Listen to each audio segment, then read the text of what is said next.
position. I'll take that compliment. Yeah, but I mean, he's been locked in there. We won't let him out. Yeah.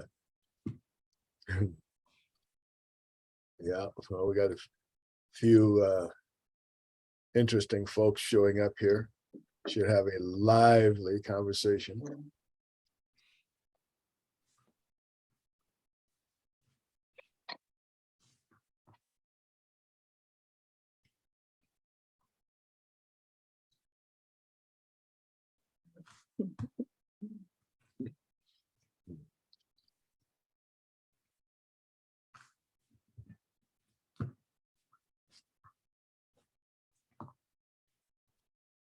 Well, it's now 10:30, and I'd like to welcome all of you to Brainstorming the Human Connection, brought to you by the South Dakota Humanities Council. My name is Lawrence Diggs, and I'll be your host and interrogator today.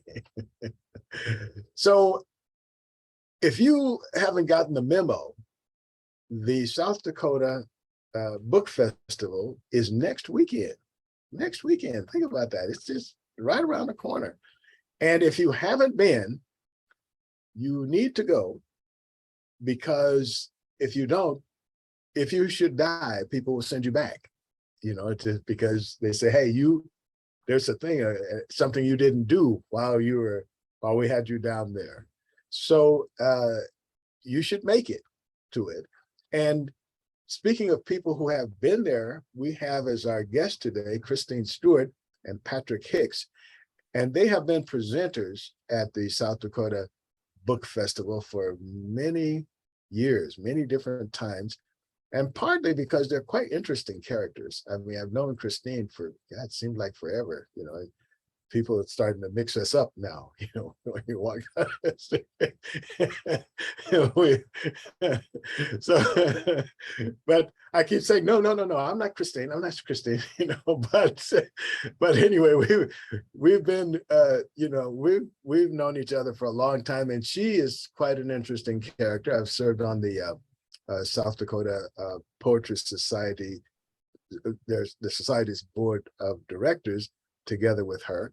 And she's always making interesting contributions to our efforts there, as well as when she was in at the university here.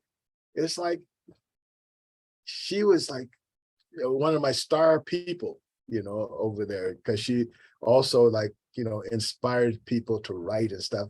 And she's a very interesting poet, has very interesting things that she contributes to poetry. And so she's going to be one of the presenters again.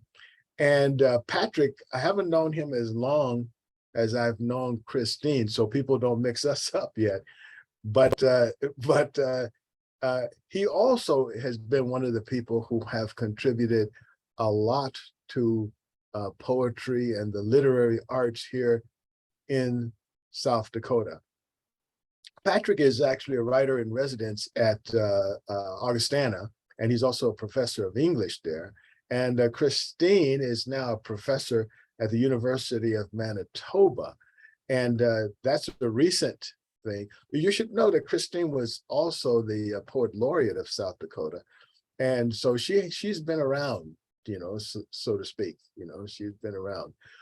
So with that humble introduction, I would like to have a conversation with both Christine and Patrick about what they have experienced in the past and what they maybe expect this time, and then maybe in the future where they might see the book festival going. And I think I was hoping Whitman would be on, but I know she's busy trying to get this thing together. It is no small task to put together a book festival. She's on her way. She was on Keloland Living this morning. That'll air too if you guys want to watch it. And she should be running in the office shortly. Okay, cool. I have to say, it's when you look at all of the things that are there and the small staff that the Humanities Council has working on this, that's an awesome piece of work, you know? And when you go, you don't see anything but the results of the work. But I can tell you that putting something together that has all the pieces that it has and all the contracts and all the people that go in and out and the safety issues and you know, the human relations issues and picking people up from the airport and all of that. Holy moly, it is something to behold. And so I really have a lot of respect for the people who put that together. Christine and Patrick, you've experienced this South Dakota Book Festival a few times, you know. What can you say is the kind of overall 50,000-foot view of what does it bring to South Dakota? Well, I think, yeah, sure, I'll go first. Well, I think it builds culture in South Dakota, and with a state that is so rural and spread out, we build culture over time, right? And with like consistency and so I think the fact that the festival happens every year, it happens in 2 different parts of the state, it consistently brings writers and readers together on a variety of topics, a variety of humanities and artistic endeavors, that it generates this unending cultural building phenomena that then has a ripple effect throughout the year and across the years, really. I mean, my first memory of the book festival was actually meeting Patrick. And I hadn't known, I was a new professor and at South Dakota State University, and I had just a book come out, and that I'd been paired with Patrick at the book festival to do a poetry reading, and we met at the authors event, and we just chatted, and he told me about all these things that were happening and all these writers and how I was going to meet all these people and it would be really great. And then we did our reading on the fly. We decided to like ping pong our poems back and forth, and we didn't know each other's work well, but we just decided to go with it, like just to go with it and see what happened. And it was delightful. And I knew at that moment that I could be part of this conversation and this culture building with people who are going to work with me to do that. And I could be a writer here, and there would be a group for me, like a group that I could be part of. And Patrick was the person that kind of pulled me through to that. And I will be always grateful for that. And so for me, that was like the first, like in the pond, you know, drop the stone in the pond and kerplunk, and then that rippled out personally. And then I saw how this happens so often in the festival and then ripples out to build culture in the state. So, yeah. Yeah, I would, I agree with everything that Christine has said. It's the literary gem of South Dakota's literary scene. And it's really, you know, I've had the pleasure of doing a number of readings across the nation, several book festivals, but this is just an extraordinary feat of logistics, but also bringing people together and the caliber of writers that are there. And it's also the feeling of community that you experience either in Brookings or Deadwood. My only frustration is that I can't split myself up into like 3 different like Horcruxes or something and go to different presentations, you know, because there's invariably there's just so many good readings that I can't see everything that I'd like to see. But the South Dakota Humanities Council just does an incredible job. And I look forward to this year after year after year. And it's about authors connecting with readers, but it's also just the fun of milling around and meeting other writers and connecting with friends. And one of the things that I really appreciate that Christine said is that because we are such a large state that's very spread out, this is the only event that I can think of that really brings South Dakota writers together. And there's something really powerful about being in the same room or just walking around and talking and sharing ideas. And I know that I edited an anthology of poetry called Harvest of Words like 12 years ago now. And I wouldn't have done that if I hadn't met the poets that I kind of wanted to put in that anthology. And I suspect Christine would probably say the same thing about the anthology she recently edited as well. So I want to reiterate what Lawrence said about the small staff at the SDHC. You all wear capes. It's amazing what you do. Well, you know that you both brought up the human connection that is so possible, let's say, at this festival. Can you talk a little bit about some of the chance encounters and conversations, memorable conversations or memorable characters that you have crossed paths with at the book festival? You should go first, Patrick, on this one. Oh, it's chancing, sure, but it's all just being able to hang out with writers. I mean, it's one thing to go see a writer and listen to their presentation, but what I've really loved, quite frankly, is afterwards, going to grab a beer and talking. And one of my festival highlights for sure, and it's one of the highlights of my life, was Tim O'Brien, the Minnesota writer who wrote The Things They Carried and Going After Cacciato and a variety of other books, largely about the Vietnam War. He had an enormous influence on me when I was starting out. And when he was brought to the South Dakota Book Festival, I had met Tim previously because I brought him here to Augustana about 20 years ago. But the South Dakota Book Festival, it was wonderful to see him do his presentations to the veterans. And then he and I and several others went out for gin and tonics that night. And it was a night I'll never forget because we were up way too late. We probably had more gin and tonics than we should have, but we were talking about writing, and then we were talking about being fathers, because although he's older than I am, his kids are roughly my son's age. And that is something I will never forget. Oh, and it also happened when Ken Burns's PBS special on Vietnam was airing. And I was with Tim the night that the final episode aired, where he had the final word. And if you haven't seen Ken Burns's production on the Vietnam War, it was just weird for me, but the whole nation's watching and here asking him, do you want another gin and tonic? And then we're talking about how you handle, teenage grumpiness. And that was one of the highlights for me, for sure. Yeah. Interesting. Christine?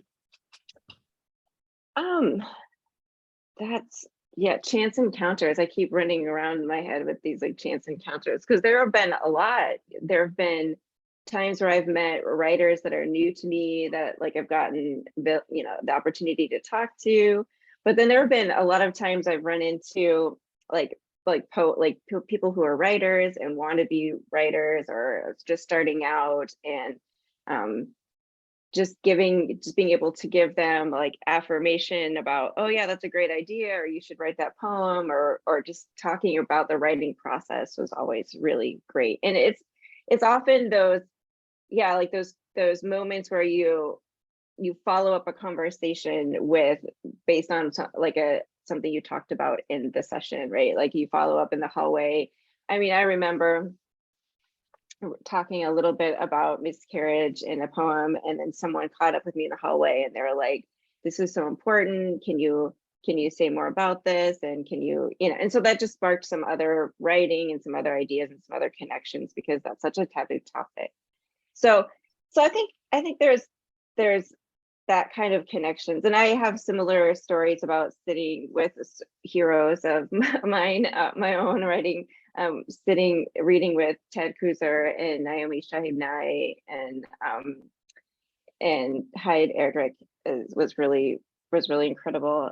And I'll never forget experiencing that and being part of that. So there's so many of those moments too, where I connected with people that I admired, and then I was connecting with new writers that whose work I would then see over the years grow and be creators.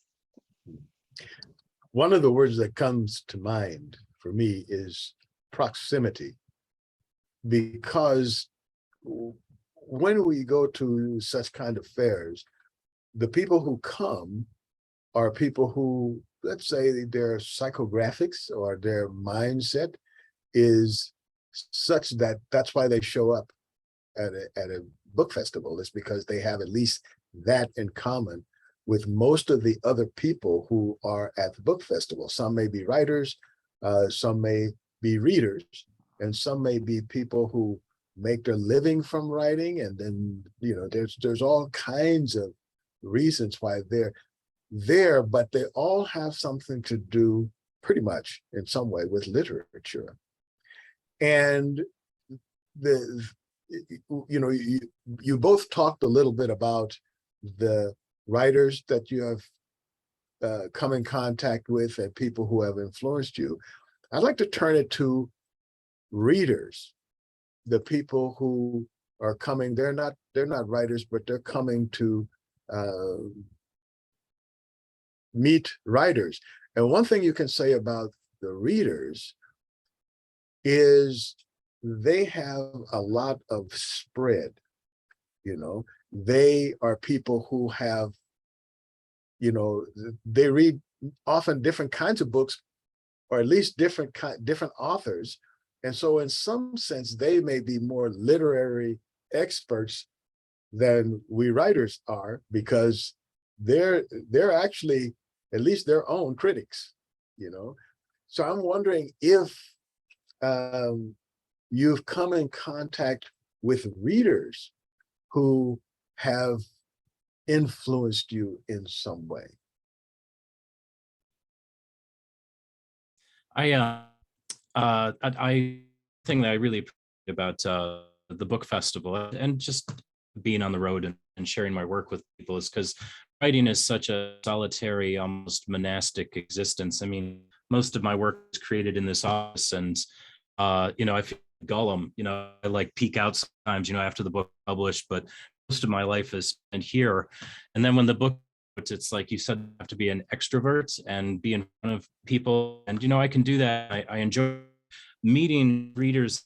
So important for the process, because book is something that exists between myself and the reader. Without the reader, I mean, what's the point of the book? I mean, that's the connect issue between us. And maybe, I've often never met these people, yet they'll come up and they'll say really, really kind things because of what I've written. And we've had a connection, even though we're strangers. And I remember I had a young man, 18, 22, something like that, and he had just read my first novel, The Commandant of Lubezek, and he had said that it really helped him to see the Holocaust in a new way, and also said that it was one of the first books that he had finished. And I was really kind of touched by that, and also a little shocked, I guess. But I also know that the current generation, especially of men, they're not reading as much. So I really appreciate whenever I see young readers that are, it's just sort of opening up, especially young male readers, because all the demographics point to the readers in this country tend to be college educated women. And I kind of worry about our democracy if men are not reading, because reading opens up pathways of empathy. And I know that answering your question, Lawrence, fully, but it's this idea of connecting with readers. They help my book exist. I mean, without readers, I mean, I'm not a writer. Well, I'm a writer, but I'm not an author, put it that way. Christine? Yeah, I think it's much harder for poets, because I'm not sure I've ever met someone who says to me, I'm a reader of poetry, but I don't write it. Like, I don't, maybe, like I'm in a class, I'll have students who I've assigned to read poetry, right? And they might then grow to become readers of poetry, or something in a literature class, or in the classes I'm teaching now. But to be honest, like I've never, like there's even people who are like like I'm thinking of Betty because I'm looking at her right now, but who are artists in other ways, like might be a reader, but also an artist of other kinds of work. And it seems like makers are drawn to poetry. Makers and writers are drawn to poetry other than compared to other forms of writing. So that's, I find that the connection oftentimes to readers is through the process of writing, or through talking about forms and talking about the writing process and that kind of thing. But I mean, I've had people review my work who are not writers, but I don't think I've met many people at the book festival who just say, "Oh, I don't write, I just read poetry." Yeah. They're a rare person.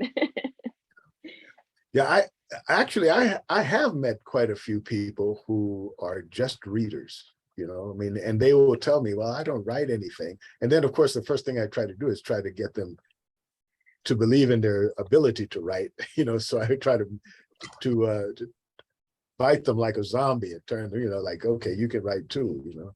But well, I come across a lot of people who are readers of other genres but don't read poetry, right? okay. Because there's this preconception that it's really hard, or they're not going to understand it, or they're flummoxed why it doesn't rhyme, or they're you know, like because poetry often, you know, in other kinds of literary writing, we get a narrative, and we can always like hold on to that narrative as we absorb new information or difficult things or difficult realities of the text. But in poetry, there's not always that narrative or story to hold on to, and so it takes a lot more. Some often takes time, or it takes a little bit more time. You have to read it more than once, and I just think people aren't very confident that they're going to be good readers of contemporary poetry. And most of the time, people haven't read a poem that was written by someone breathing and living right now. You know, a lot of times when people think of poetry, is written by people that have long passed. So that's another thing. I think a lot of times, even readers of other, like avid readers of other genres, aren't likely to just pick up a book of poetry because of those things. Yeah. So in addition to the poetry being something that rhymes, they think it's something that rhymes that's written by dead people. Yeah. Well said. Well said. Well, it's interesting because you know, I think when I just on the street, let alone at the book festival, I find that there are, I don't know, poetry. I think, you know, I would concur that there's not a lot of people I meet who read poetry but don't write it, you know, or don't at least try. But I do meet people, maybe I just go in different circles. They've wanted to write poetry, but as you were mentioning, they always thought they couldn't do it, you know. Many of them hampered by that, you know, first grade class that they had, that iambic pentameter is the only thing that's poetry. And they never got, you know, poetry 102. They only got 101. So I think that there's that. But in a book festival, do you find opportunities to bring people to poetry or any other kind of literature in a different way? Have you found ways either in the presentations that you make or those encounters? And I think my experience is those encounters tend to be more, let's say, precise and intimate and longer lasting than the presentations, just by their nature. But have you found in any case that you've been able to, let's say, encourage or enhance someone's experience of literature? I think for the workshops that I've conducted, absolutely. And I really enjoy doing these workshops. I'm not doing one this particular book festival, but I've done many in the past. And, you know, I've had anywhere from, I guess, 5 to 15 people that are in the room with me for 3 hours. And we're talking about a very detailed thing, like write dialogue in action. You set a scene. And I really enjoy sort of working with those craft issues and helping them sort of things a little differently. And this is especially rewarding if they're just sort of starting out, regardless of how old they might be.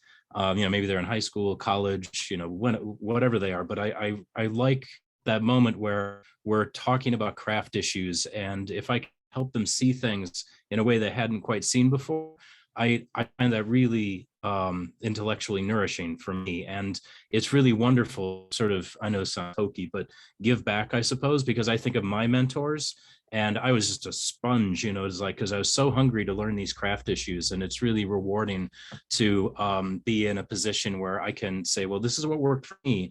And why don't you try these writing exercises? And this is why your character should or shouldn't do this. And these are some pitfalls that I had. And I find that really rewarding, especially time goes by and maybe I'm seeing some of these people like now producing, short stories or even books.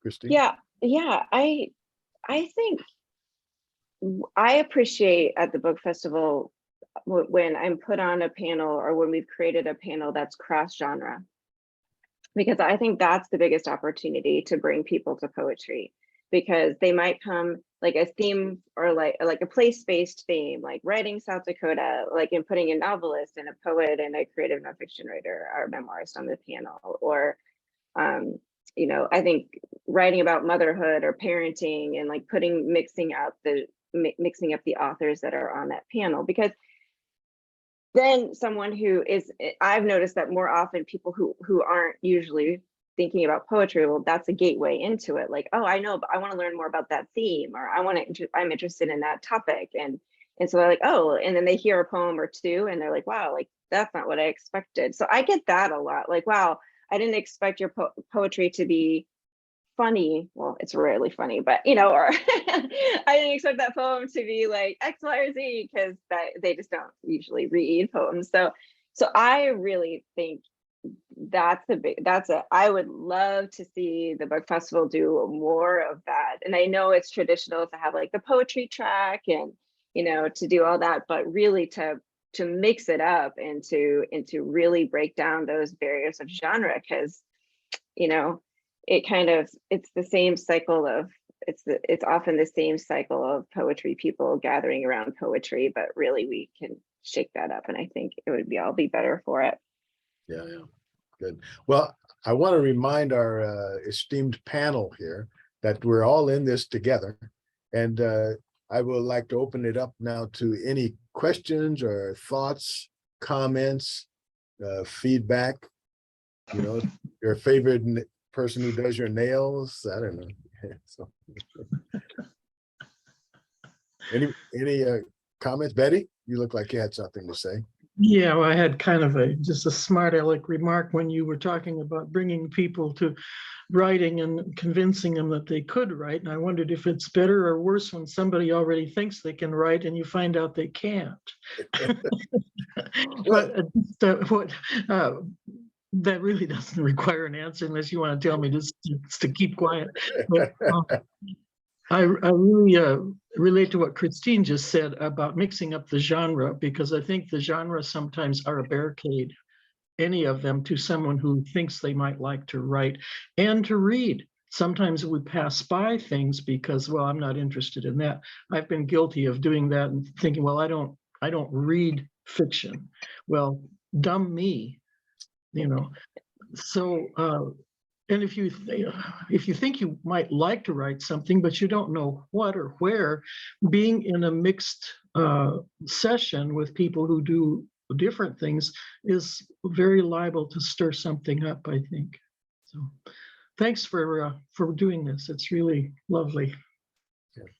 Well, I think that your comment, is important, Betty, because a lot of people who, as you say, think that they write but can't write now, when they come to a book festival and they see something to compare it to, and they see other authors, or they can have a conversation that might enlighten them to like, well, at least that they can do better, because I'm of the school of thought that if you want to write, you can, do it, and you will always be improving. You won't, at least if you're going to be in this writing game, you're always going to be learning stuff. So don't worry about, don't let perfect be the enemy of good. Start and do what you can do, and then keep learning from people. So I think that that's a very important thing also for people who maybe are not doing as good as they could, to come and find out that, oh, wow, I didn't even think about that. Look at how they turned that phrase, look at how that worked, or look at how people understood that thing that they were doing, but they are not understanding my thing that I was doing, even though I was trying to do the same thing. What is it that they're doing? I think those are important moments for us to share. Anyone else have a comment or a question? One of the things I enjoy about the book festival is when I encounter other writers is just sort of picking their brain about the setting of where they write. How do they write? I think writers have sort of rituals, maybe secret rituals, that they do things at a certain time. Are you a morning writer, an evening writer? What do you need? Noise, not noise? Do you need music? Do you not need music? I like trying to figure out how other writers go about crafting their poems or their novels, and I find that really interesting. How we can have the finished product of a book, but everyone approaches that a little bit differently. And I maybe I'm nosy. I just like to know how the sausage is made. Like, how do you what's your background story with how these things got created? And that's a lot of fun. And you can only really do that, I think, at a book festival. Yes. Speaking of wild writers, Kevin, did you have something you wanted to say? Do I look like a stalker in this?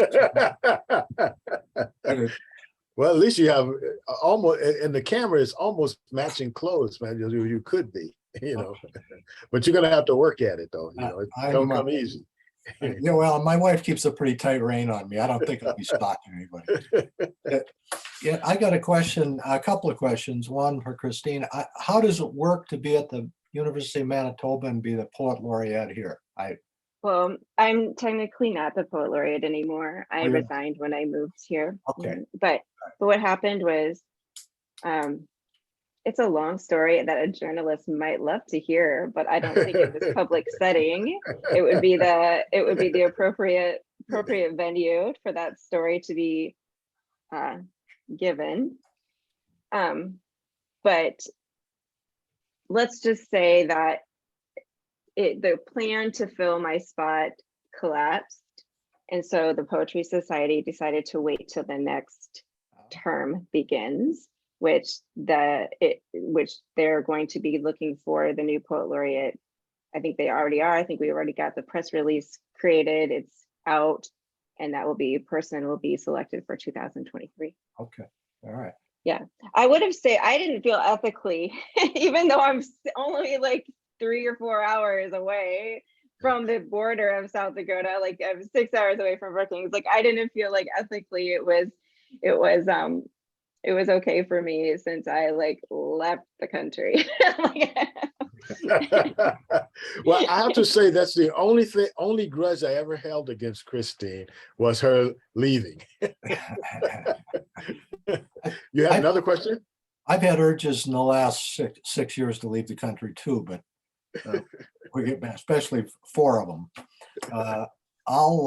The other question was, and it's related to what I just said, the state of the nation today and the state of what the nation has been, particularly leading up to, after, and during the January 6th, 2021 insurrection by a traitorous people on the US Capitol. Was that too editorial? Has that affected your writing? Does that affect your writing? And how do those kinds of traumatic national events play into your mindset when you sit down to write about something that may not be directly related to that, but maybe influenced by it? I know that with my most recent novel, In the Shadow of Dora, which is about the real life connections between the Holocaust and the Apollo program, whenever I do readings, it's it always pops up because my book is about the nature of hoaxes and truth, and it's almost inevitable after I finish my presentation on the novel itself, because my main character at the end, he's sort of ruminating about how he's lived through the Holocaust, and he helped Apollo 11 because he worked on the rockets to the Saturn V to get to the moon.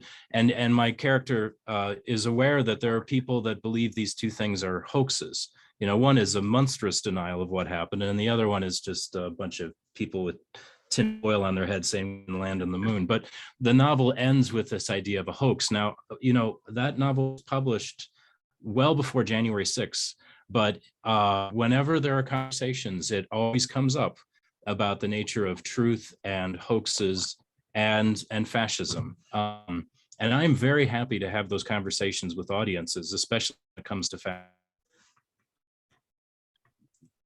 Yeah, I'll just say that long before the January 6th, when the administration was in power, I started to see the trickle down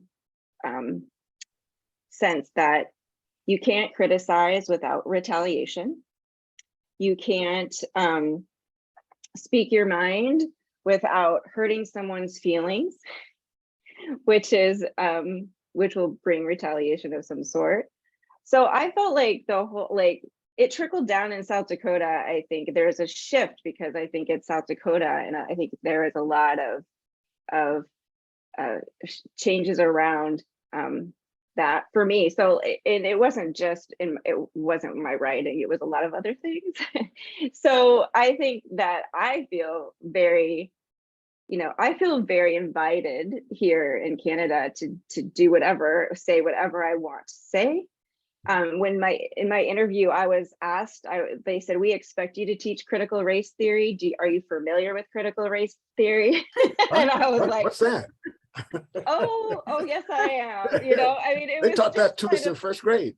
It was just kind of like, it was, you know, like the way they asked the questions were just like, they were trying to screen me to see like if I was, you know, appropriate, if I was going to fit in here, you know, because I was coming from another place. So it was just those kinds of things. There's just a huge difference. It's not far away. It's just a huge cultural difference. Yeah. What are the rental rates like up there? It's expensive here. It's expensive.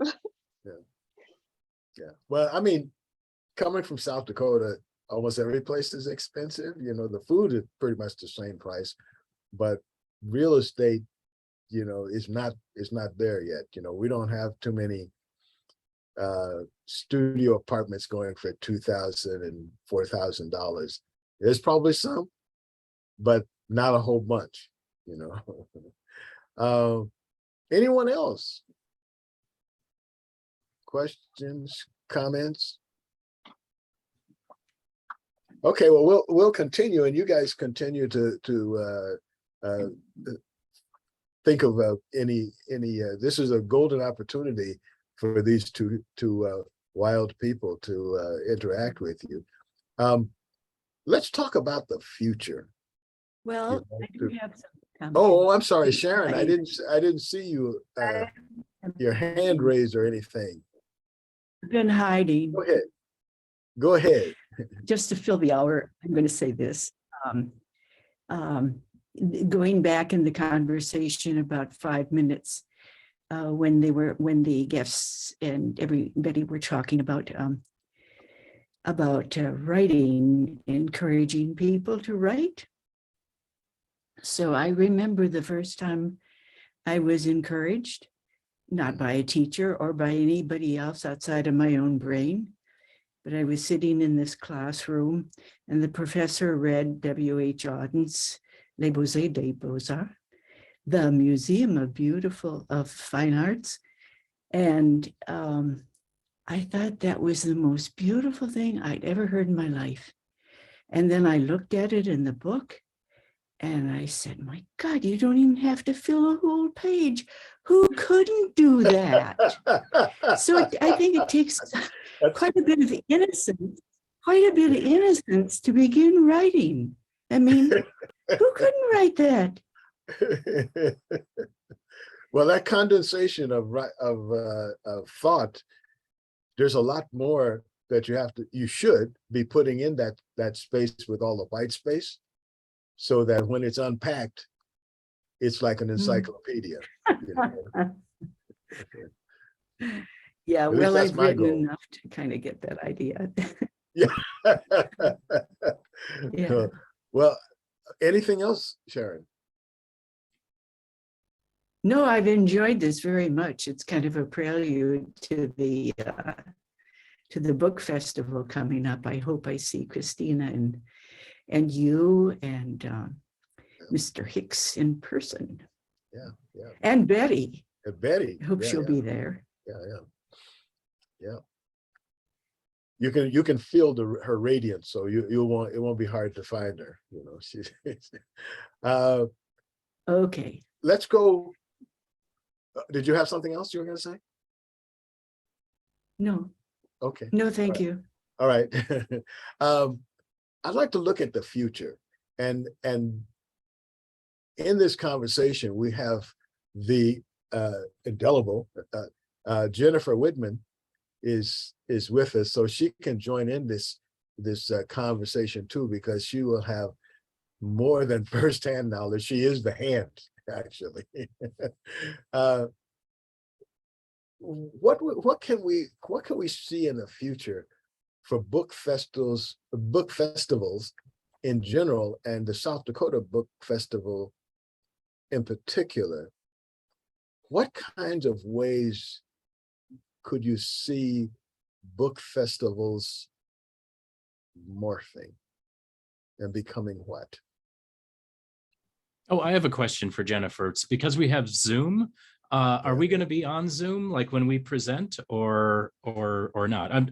I'm fine either way. I'm just kind of curious. Well, that's a good question, because that's one of the things that comes to my mind when I think of the future, or even this year, because the past 2.5 years have changed the way we do so many things so much. So after 2 completely virtual festivals, we're back here in person. And what we're going to do is just to live stream.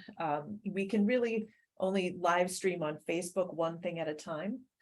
So I think just as sort of a, kind of a practice or a pilot this year, we're going to, pick something every hour that will, most hours that will stream here on Facebook, on the Facebook page, where there are probably some people listening in addition to Zoom, and see how that goes. Because we did all go virtual for the pandemic, but one of the things that's always been an issue in South Dakota, regardless of what's going on, is the distance. Not everybody can make it to Brookings this year. Not everybody can make it to Deadwood next year. When we have so much ground to cover, I think it will be valuable to add a virtual component to festivals going forward. So yeah, we're starting out actually fairly soon. I don't know if it's updated yet, but fairly soon you'll be able to go to the festival website and see there'll be a special marking or highlighting by the events that are going to be live streamed on the Facebook page. So, and some of that also has to do with author permissions and different things like that. But yeah. Yeah, I'd like to add that it also, some people can't make it because of distance, but because they can't afford it either. It's staying in hotels or eating out every meal. And I think it is really, it would be wonderful for the festival to have both venue, like a double kind of venue. Because it's one of the things that's open to the public, right? It's truly a public event. And if we wanted to try to make it, really accessible, also people with disability often can't, get between the events in a timely fashion to make the next event, or like there's so many groups that endeavor would then give accessibility to. So I really encourage the festival to think about that. Well, it's one thing that is becoming more clear to me every day is the internet, as long as we have it, really democratizes things quite a bit. You know, if we can just spread it around, it'll do more, but it already has democratized a lot of things, even if it's just the availability of information. So that's, you know, we can take advantage of that and further that democratization. Go ahead. I'm sorry. I need to say goodbye to everyone because I have to teach a class. Oh, okay. So I just want to say it was great to see faces and see names, and I really am excited to hopefully see most of you next week. And thank you for the invitation. Thank you for all the hard work that happens to put this festival together. And I'll see you soon. All right. Thank you, Bye. Christine, for You're joining us. Christine. Bye. So, Patrick, what are the things that you would like to see or you anticipate in terms of a future book festival? Future book festival? I'm gonna dodge that answering that actually, because one of the things that I like about the festival is I'm like, well, who's the big reader that Jennifer's going to bring this year? And I always like that of that sense of surprise, and I like how I think Jennifer and everyone that's involved in the book festival has had some intentionality about who they're bringing, so that we have these sort of larger conversations continue after the book festival. You know, I'd mentioned Tim O'Brien not that long ago.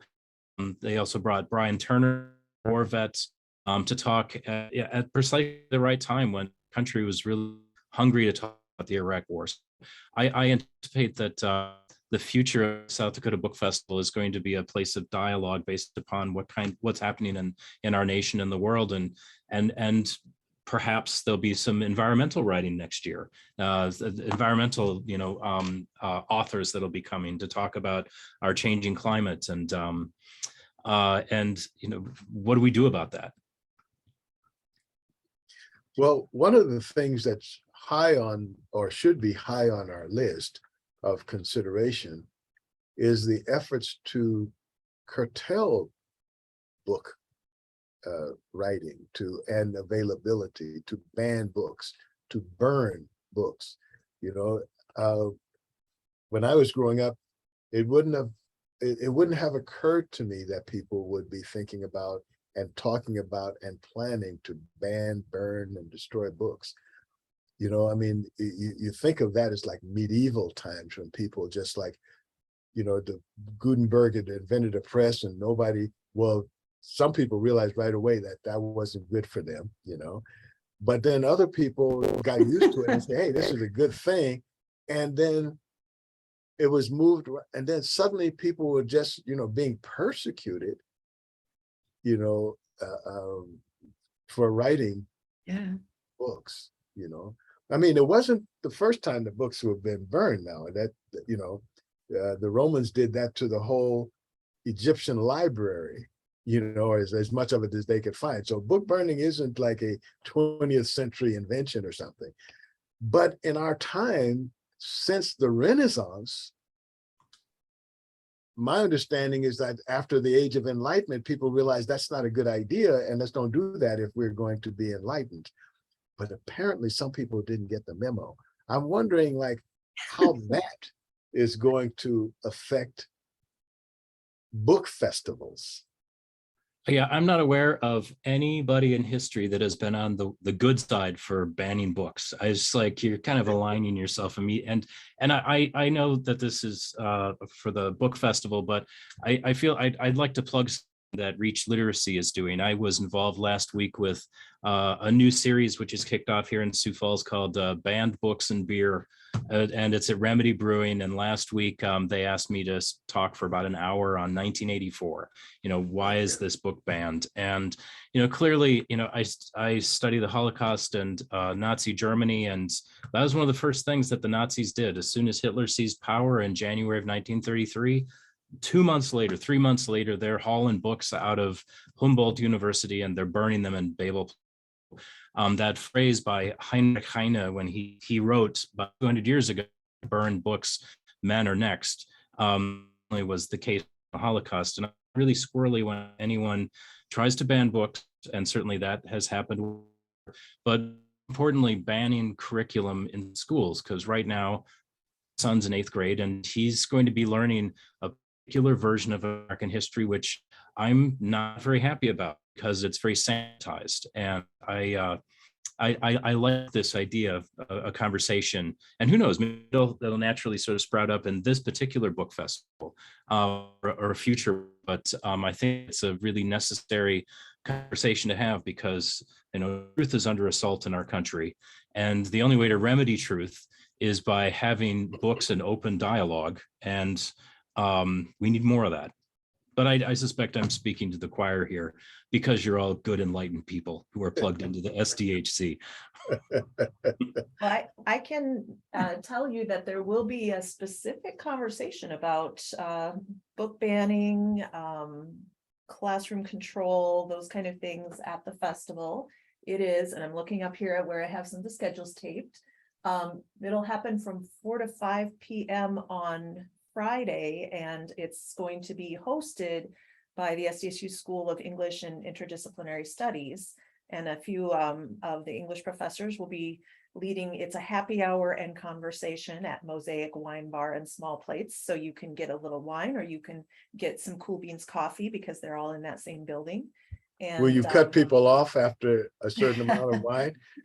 Well, I don't know if that's going to be my role, but I think what they're hoping to do is just to have each of them speak just very briefly, and then really truly have a conversation about kind of what's going on. And the festival is a good place to do it as an independent nonprofit. We can initiate some of those conversations that maybe might be a little off limits in some other places. And hopefully, with our tradition of promoting civil conversation, we can have those conversations in a fair and kind of clear and appropriate way, to kind of really address what's going on. And I suspect that since that happens on Friday, that the casual conversations about it might continue through the weekend. So. Yeah, good. Well, those are really important conversations to have, and to bring forward the idea of what we're doing when we're trying to limit books. And I will say that it's brought to my attention that, people who are trying to ban books, they're clearly not in 2022, when most of the books, or many books, are on a flash drive.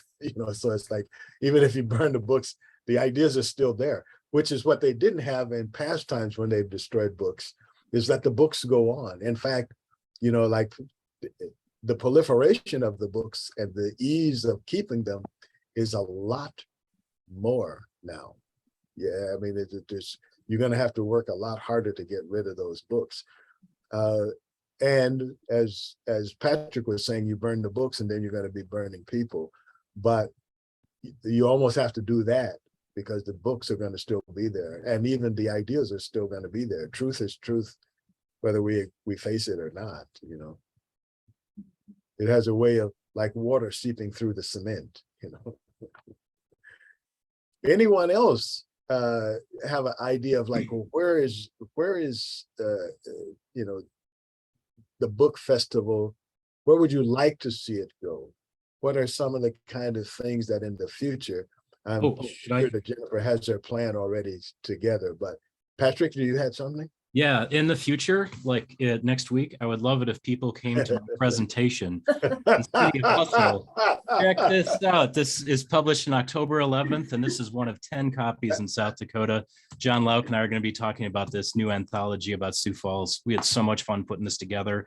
Some of the people that are in this are going to be in the room, and we're gonna frog march up to the front to talk with us, and it's just going to be fun to talk about this anthology about Sioux Falls, which has been 3 years in the making, and I am so excited that it's going to be out in the world. I don't think you can buy copies at the South Dakota Book Festival, but at least we get to talk about it. Oh, great!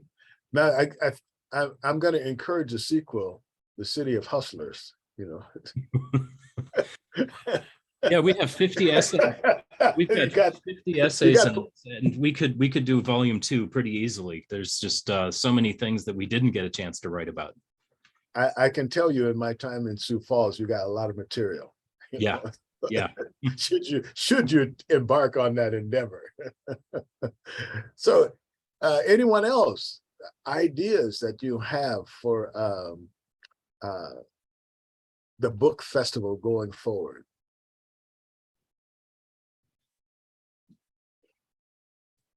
Anybody?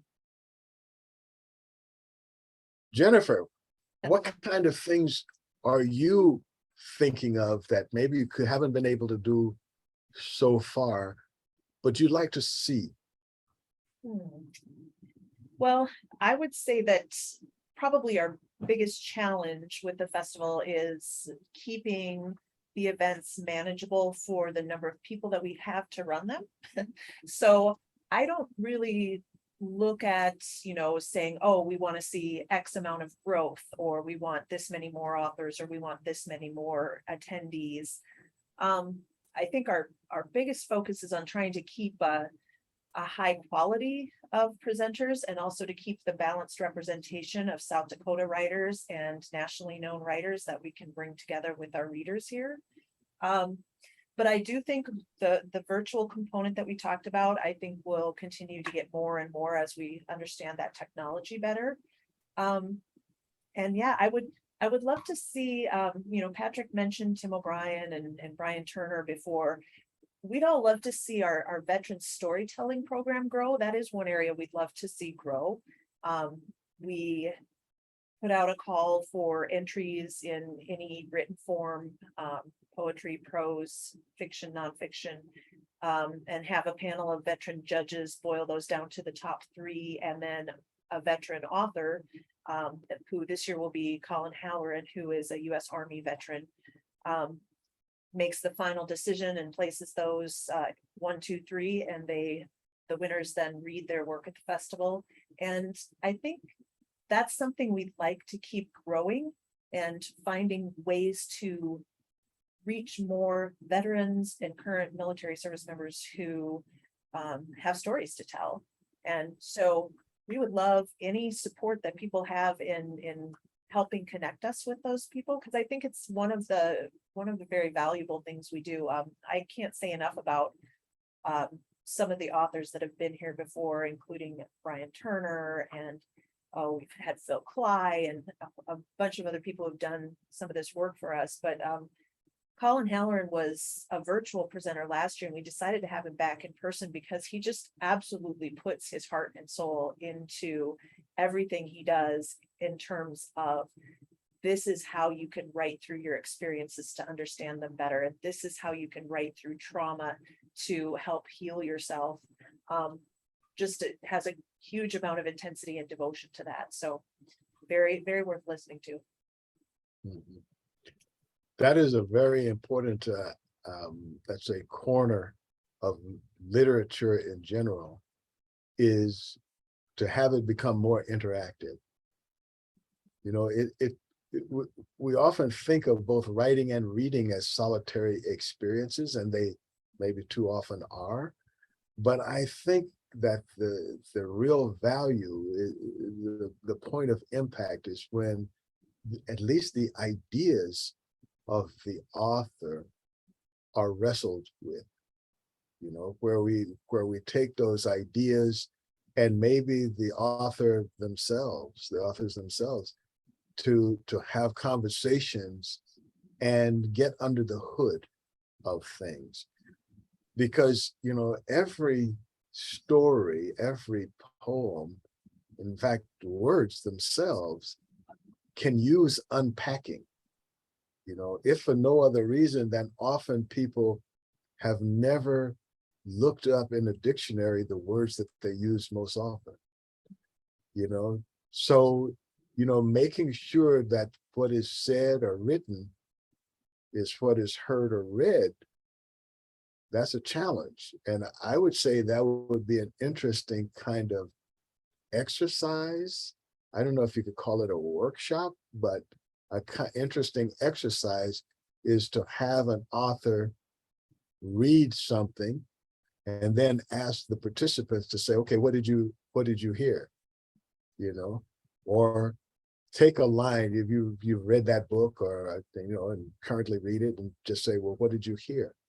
You know, even if it's just like, people have done this with like GPS coordinates, you know, they find a GPS coordinate, put something there and give people instructions, not GPS ones, just, but, you know, go 2 blocks, see the old oak tree, turn left, go 2 blocks and turn right when you see the pink Chevrolet. And it's amazing how many people can't get that. And if they can't get that, think of like what the problem they have with a poem that's abstract. You know, what would they do with that?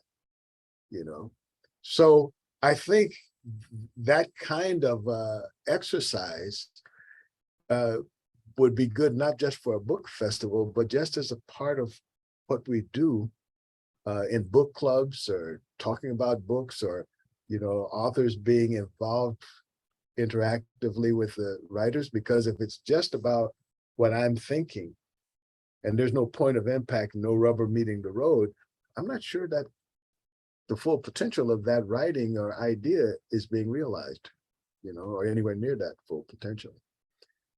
But that said, it's now 11:30, and you know, I'm an old radio guy, so when it's the time, you look for the hook, because the hook is coming. So so that's the hook. We'll see you guys next week, and I'll be live at the book fair. So come to the book fair. It'll be live and in living color. We'll see you. Thank you. You all. Bye.